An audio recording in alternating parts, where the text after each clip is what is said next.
Hello, hello, hello. It is the 24th of November 2021, and today it marks 30 years since the passing of Freddie Mercury, the lead singer with the rock group Queen. It's also 50 years, the band's marking the 50th anniversary of the band as we know it, introduction of John Deacon, etc. So it's two kind of important anniversaries for the band, and if you're following the videos I've been putting out, I've been doing a bit of a series of Queen videos to kind of celebrate that. And we was talking about this on the live stream. I was kind of debating whether to do a video about this, but seeing as it is a milestone, it's like I say 30th anniversary since his untimely death from AIDS. I thought we'd talk about Freddie Mercury's passing and how I remember it, what happened on the day. Now, the really interesting thing, a lot of people probably forget, is even though it's the 24th of November, the news broke really late at night, just before midnight. It was a Sunday night.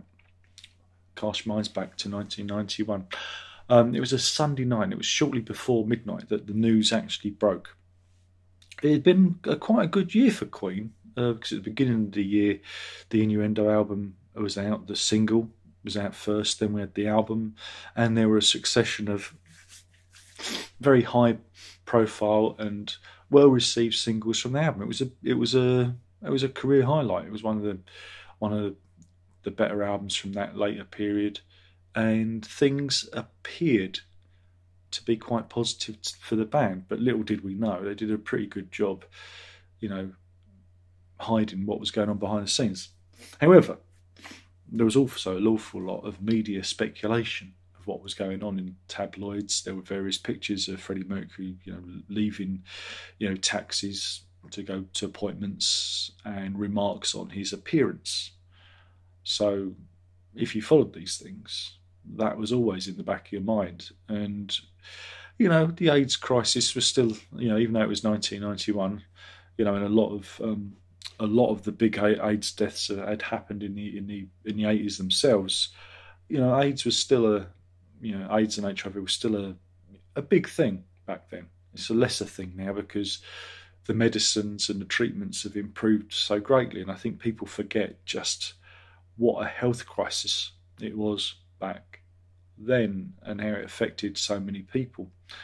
And when on the Saturday, so it would have been the 23rd of November, roughly about 5 p.m, Freddie Mercury released a statement saying that he had AIDS, HIV infection, and developed AIDS. And when that news broke, I was with the missus then. She wasn't the missus, she was the girlfriend then, and she'd been promoted. I immediately said to her, "Oh, that's not good news," because I knew he was a very private person, and I was kind of ready for another revelation. It's like, oh, this isn't good. This isn't a good thing. But you didn't think the next statement out from his home would be the fact that he'd passed away. So when that news did break, not only was it a shock, but it wasn't a shock. It's strange. I was expecting it, but I wasn't expecting it that quickly. Again, Freddie Mercury was the master of his own destiny. He controlled the news, and that was the way he thought it was the best way to go on. I think he was protecting a lot of people around him.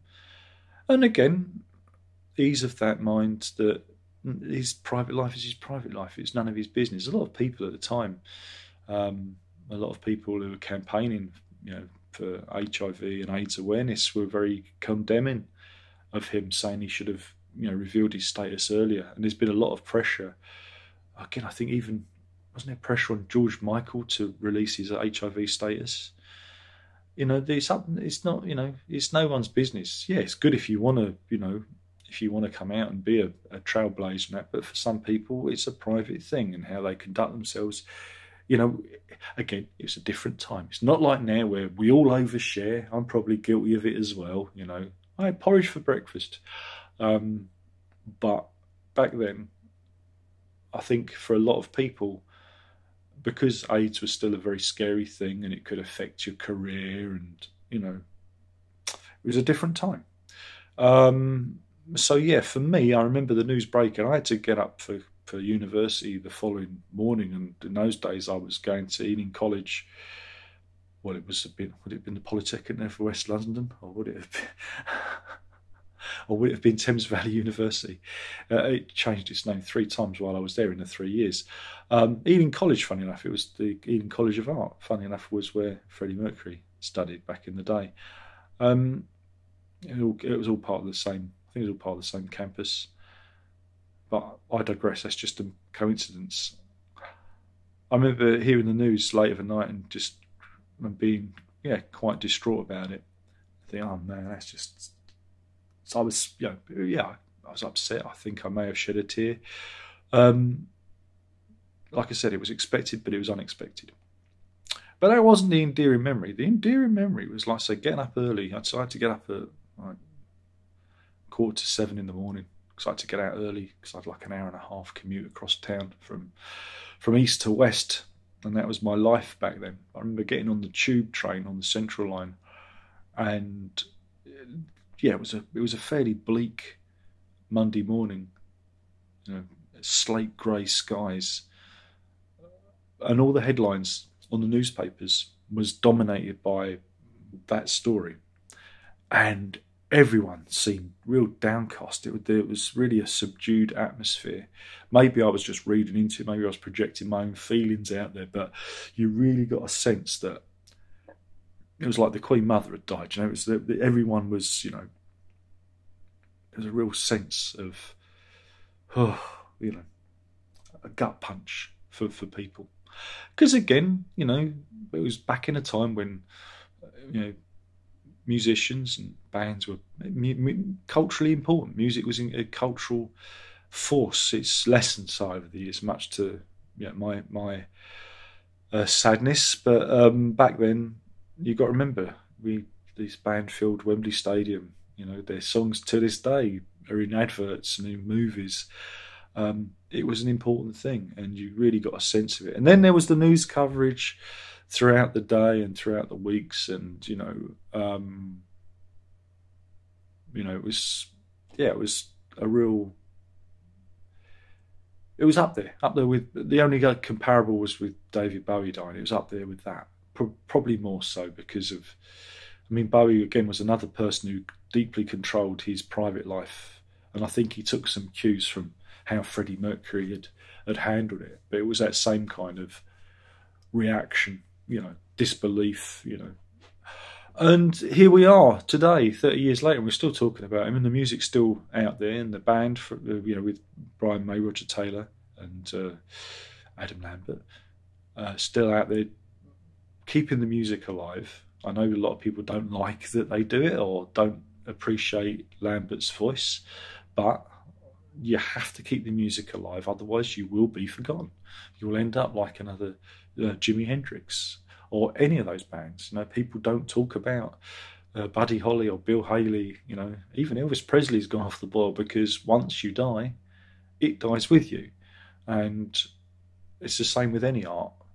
Whether it's, again, just think about movies, think about film stars, look how that goes. And unless you're out there doing it, making your music relevant by putting in adverts and TV shows or films, that's how you keep your musical legacy going. And that's how they've maintained the Queen brand name to this day.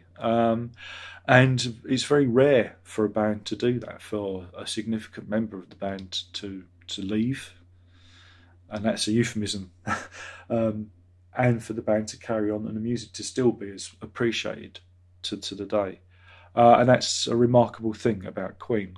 For me, Queen were my first band, Queen's Greatest Hits, The Works, that period. They were the band that got me into music and the feelings and joy that music can bring to you. It goes back further than that. I used to really like listening to Radio 1 when I was a kid, the pop charts and that. So, that's the foundation on which my love of music was built. And, it's yeah, sad, but the music still lives on thanks to the efforts of those involved with the band. So, it's an amazing place to be as a fan. Anyway, I think I've talked enough. Please feel free to leave your memories in the comments box below, and hopefully, you can turn a sad thing into a good thing. And that's that. My name's been Darren Rock. I've been talking about the 24th of November, 1991. Though technically it was the 25th when the news really broke and really hit people. So I always find that an interesting aspect to it. Thanks for watching. There's only one more thing left to say. Ta-da.